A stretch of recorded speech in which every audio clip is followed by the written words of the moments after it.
Inilah 4 dosa yang langsung dibalas oleh Allah di dunia. Setiap perbuatan di dunia ini pasti akan dibalas dengan balasan yang setimpal. Perbuatan baik akan dibalas dengan kebaikan, sedangkan perbuatan buruk juga akan dibalas dengan keburukan. Manusia adalah makhluk pendosa yang memiliki banyak kesalahan. Semua perbuatannya itu akan mendapat balasan, entah di dunia maupun di akhirat nanti. Seperti dalam firman Allah Subhanahu wa Ta'ala, "Milik Allah lah apa yang ada di langit dan apa yang ada di bumi. Jika kamu nyatakan apa yang ada di dalam hatimu atau kamu sembunyikan, niscaya Allah memperhitungkannya tentang perbuatan itu bagimu. Dia mengampuni siapa yang Dia kehendaki dan mengazab siapa yang Dia kehendaki. Allah Maha Kuasa atas segala sesuatu." Quran Surat Al-Baqarah ayat 284. Kita harus mengetahui bahwa ada beberapa perbuatan dosa yang langsung dibalas oleh Allah Subhanahu wa Ta'ala ketika kita masih hidup di dunia ini. Yang pertama adalah zina. Perbuatan ini merupakan perbuatan yang sangat dibenci oleh Allah Subhanahu wa Ta'ala. Tak salah jika dosa ini masuk dalam kategori dosa besar. Islam memberikan aturan yang jelas bahwa bagi mereka yang berzina harus siap untuk dicambuk. Setelah itu mereka pun harus diasingkan dan jauh dari pemukiman warga. Perbuatan zina ini semakin berat hukumannya saat yang melakukan zina tersebut adalah mereka yang telah menikah. Hukuman yang diberikan langsung oleh mereka adalah dilempari batu hingga mati.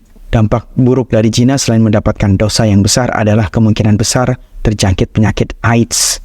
Inilah balasan bagi orang yang melakukan perzinahan. Untuk itu, jangan sekali-kali mendekati perbuatan zina. Terlebih lagi jika tak ingin mendapatkan laknat Allah menimpa diri kita dan keluarga kita. Haruslah diketahui bahwa zina adalah hutang dan akan ditebus hingga anak keturunan. Sesungguhnya zina adalah utang yang sangat mungkin akan menyeret keluarga dan keturunan kelak. Apa maksudnya zina adalah utang? Mari kita simak hadis Rasulullah SAW berikut ini. Abu Umamah menceritakan, suatu hari ada seorang pemuda yang mendatangi Nabi SAW seraya berkata, "Wahai Rasulullah, izinkan aku berzina." Para sahabat pun bergegas mendatanginya dan menghadiknya. "Diamlah kamu, diam." Rasulullah SAW berkata, "Mendekatlah." Pemuda tadi mendekati beliau dan duduk di hadapan beliau. Nabi SAW kemudian bertanya, "Relakah engkau jika ibumu dizinai orang lain?" "Tidak, demi Allah, wahai Rasul," sahut pemuda itu. "Begitu pula orang lain tidak rela kalau ibu mereka dizinai. Relakah engkau jika putrimu dizinai orang?" tanya Rasul lagi. "Tidak, demi Allah, wahai Rasul." "Nah, begitu pula orang lain tidak rela jika putri mereka dizinai. Relakah engkau jika saudari kandungmu dizinai?" Pemuda itu menjawab lagi, "Tidak, demi Allah, wahai Rasul." "Begitu pula orang lain tidak rela jika saudara perempuan mereka dizinai. Relakah engkau jika bibimu dizinai?" "Tidak, demi Allah, wahai Rasul," jawab pemuda itu. "Begitu pula orang lain tidak rela jika bibi mereka dizinai. Dan relakah engkau jika bibi dari ibumu dizinai?" "Tidak, demi Allah, wahai Rasul." "Begitu pula orang lain tidak rela jika bibi mereka dizinai." Lalu Rasulullah SAW meletakkan tangannya di dada pemuda tersebut sembari berkata, "Ya Allah, ampunilah kehilafannya, sucikanlah hatinya dan jagalah kemaluannya." Setelah kejadian tersebut, pemuda itu tidak pernah lagi tertarik untuk berbuat zina. Hadis riwayat Ahmad. Dari penjelasan Rasulullah dalam hadis di atas, kita bisa mengetahui bahwa ketika seorang pria berzina dengan seorang wanita, sama saja pria tersebut tengah menzinai seorang anak perempuan, seorang adik perempuan, seorang calon istri, bahkan juga seorang calon ibu. Sadarilah bahwa perempuan itu memiliki ayah yang tentu tidak rela anaknya dizinai. Perempuan itu memiliki keluarga yang tak akan berkenan dirinya dinodai. Bayangkan apa rasanya jika kelak memiliki anak perempuan dan anak itu dizinai oleh pemuda yang bermain-main saja dengannya. Atau bayangkanlah jika menikahi seseorang yang dianggap baik namun ternyata ia adalah seorang pezina.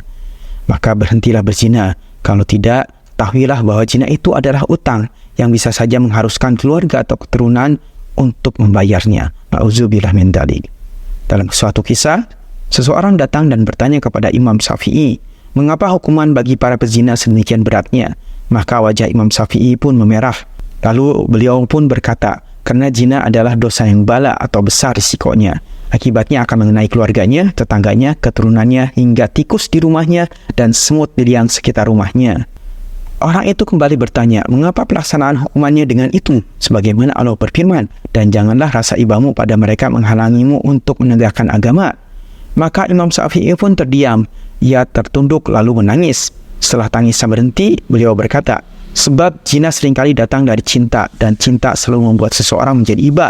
Kemudian setan datang untuk membuat kita lebih mengasihi manusia daripada mencintainya. Lalu orang itu bertanya kembali, dan mengapa Allah berfirman, dan hendaklah pelaksanaan hukuman mereka pezinan disaksikan oleh sekumpulan orang-orang yang beriman. Bukankah hukuman bagi pembunuh, orang murtad dan pencuri Allah tidak mensyaratkan menjadikannya tontonan? Seketika janggut Imam Syafi'i basah, ia terguncang.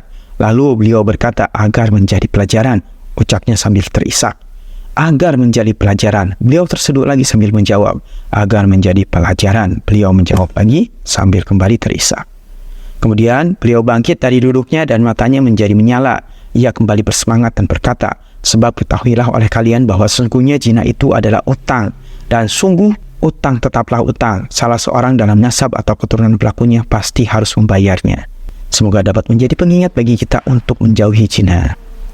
Yang kedua, dosa yang akan disegerakan balasannya di dunia adalah berbuat zalim. Zalim adalah perbuatan melampaui batas dalam melakukan keburukan. Perbuatan zalim dapat mengotori hati seperti sombong, dengki, ghibah, fitnah, dusta, dan lain sebagainya. Karena itu, zalim termasuk dari dosa besar. Manusia yang zalim akan mendapatkan balasan di dunia dan siksa pedih di akhirat, sebagaimana yang dijelaskan dalam Al-Quran. Sesungguhnya dosa itu atas orang-orang yang berbuat zalim kepada manusia dan melampaui batas di muka bumi tanpa hak. Mereka itu mendapatkan azab yang pedih. Quran Surat Asy-Syura ayat 42. Yang ketiga adalah berlaku curang dalam berdagang. Sebagai seorang muslim, kita senantiasa diperintahkan untuk berlaku jujur dan menghindari berlaku curang. Pasalnya, berlaku curang adalah salah satu perbuatan yang bisa merugikan orang lain.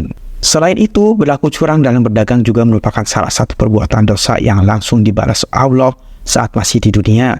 Adapun balasan yang akan diterima adalah musim paceklik yang berkepanjangan, ketidakbahagiaan hidup, dan juga dizalimi oleh sesama pedagang.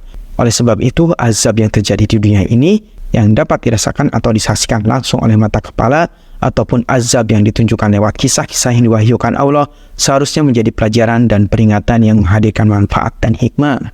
Dan dosa terakhir atau yang keempat yang akan mendapatkan balasan langsung di dunia ini adalah durhaka pada orang tua. Orang tua merupakan sosok yang mesti kita hormati. Allah telah memberikan hak atas keduanya untuk dihormati setelah kita menyembah kepada Allah. Kemurkaan Allah juga bergantung pada murkanya orang tua, sehingga Allah akan murka jika ada seorang anak yang menyakiti dan durhaka kepada orang tuanya. Rasulullah Muhammad SAW bersabda, ada dua pintu amalan yang disegerakan balasannya di dunia, yaitu kezaliman dan durhaka pada orang tua. Hadis riwayat Hakim. Balasan tersebut akan semakin cepat terrealisasi manakala orang tua yang dizalimi mengadukan hal itu kepada Allah. Doa yang mustajab tersebut akan menembus langit dan akan diamini oleh semua malaikat, sehingga Allah pun mengabulkannya. Rasulullah SAW bersabda dalam sebuah hadis, 3 doa yang tidak tertolak, 1 doa orang tua, 2 orang yang berpuasa, dan 3 doa orang yang terzalimi. Hadis riwayat Baihaqi. Allahu a'lam bishawab.